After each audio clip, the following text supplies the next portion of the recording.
Welcome to Business Reporter's Facilities Management Campaign. I'm Rachel Hicks. WannaCry, NotPetya, MEMS, Locky, these are only a few of the recent cyber attacks that have seriously interrupted the everyday work of organisations around the world.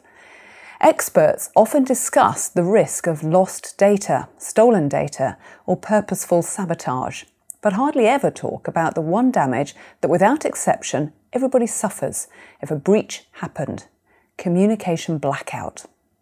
Consequently, the potential for catastrophic reputational damage.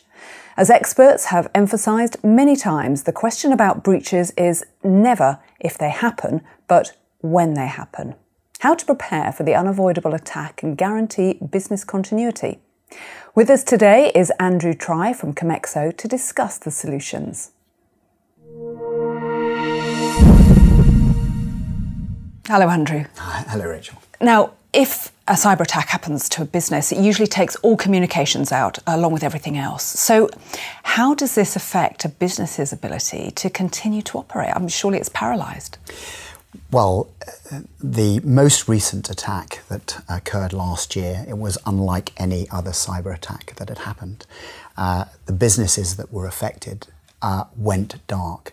And going dark is the most frightening thing that can happen. We're talking about every employee, every server, every communication capability, every laptop of organizations with multiple offices around the world going dark in under an hour. As somebody who experienced it from one of these businesses said, Andrew, it was Armageddon. The issue that we have today is that it's not only databases and servers that are effective, it's communication systems, because everything now is interconnected. And so if you lose the ability to communicate, then you lose the ability to function at all. And I see across the city a huge amount of investment in the resilience and redundancy of data services. But I don't see the focus so much around how to maintain communication when you're in the middle of a crisis, particularly if your entire communication capability at your phone system is out of action. Is that because businesses don't put enough importance, enough weight on this? In the old days, the telephone system sat apart from the data systems and it wouldn't have been affected. But now everything is interconnected. You can lose everything. And the minute you stop being able to communicate with the outside world, your customers who call and can't get hold of you will call other suppliers because they can't speak to you. Your employees who try and call in and find out what's going on will sit at home without the ability to do anything. And particularly if they don't have then access to their processes or frequently asked questions or business services, the entire organisation becomes paralysed. And what we're talking about today, what my business ComXo have created, is a communications lifeboat. We go into an organisation and we look at the communication flows. We ask the business who's calling in, who are they trying to speak to? Where are those people who they're trying to speak to? What is the communication flow? Such that in the event of a cyber attack that wipes out everything, that we can instantly, in real time, overflow calls into our emergency switchboard and enable that business to continue to communicate. Because if they can continue to communicate with the outside world, then what's going on behind the organisation with their data and their emails and everything like that can be worked on.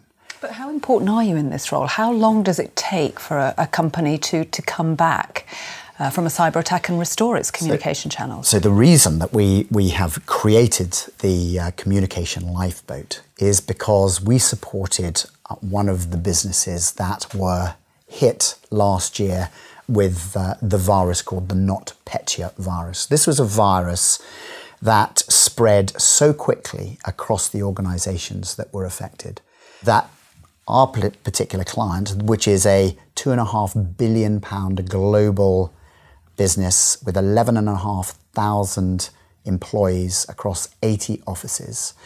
They had 151 different security levels that would need to have been breached for them to be rendered inoperable. It took under an hour for this virus to spread across their global network and take out all of their data, all of their email, and more importantly, all of their telephone systems, all of their ability to communicate.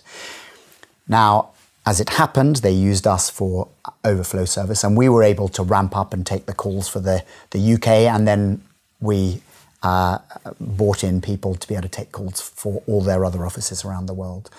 What's not known and realised is that for them to get back up and running for their communication systems took them over 7 weeks. Without a service such as the communication lifeboat that ComXo has, that business would have been unable to communicate with the outside world and with their internal stakeholders. That has never been the issue for business continuity people. It's always been an individual office or a fire or maybe an isolated cyber breach, but never the worry of losing the entire business, a global billion-pound business. And if I am a business that wishes to protect myself in the way you've described by perhaps using your service, am I going to have to pay for that all of the time until I need you, or just when I need you? It is a bit like insurance. What we've launched for this particular company is a global overflow service that runs 24 hours a day. Now, we've gone in and mapped out all of the information that we need to be on our technology, the frequently asked questions, the workflows, the process flows, the service flows of the organisation, such that in the event that they get hit, it will instantly fail over to us. They don't need to do anything. It's just happens. They go off, we go on. And the level of calls that we get will suddenly ramp up. So they're paying for an insurance on a monthly and annual basis. But if they ever got hit, either an individual office or across the entire piece, then they would pay additional on top of that during the period that they were offline. And that must impact on you, because if you run your office with, say, 70 people, and then suddenly a global business goes down and all the comms comes to you in the matter of an hour, how do you suddenly staff and resource that? And that is exactly what the insurance pays for. So the insurance pays for both technology and people to be trained up and have capacity such that in the event that that happens, that we can ramp up our service to be able to take that and to manage it. Andy Try from ComXo, thank you very much for joining us today. Thank you, Rachel.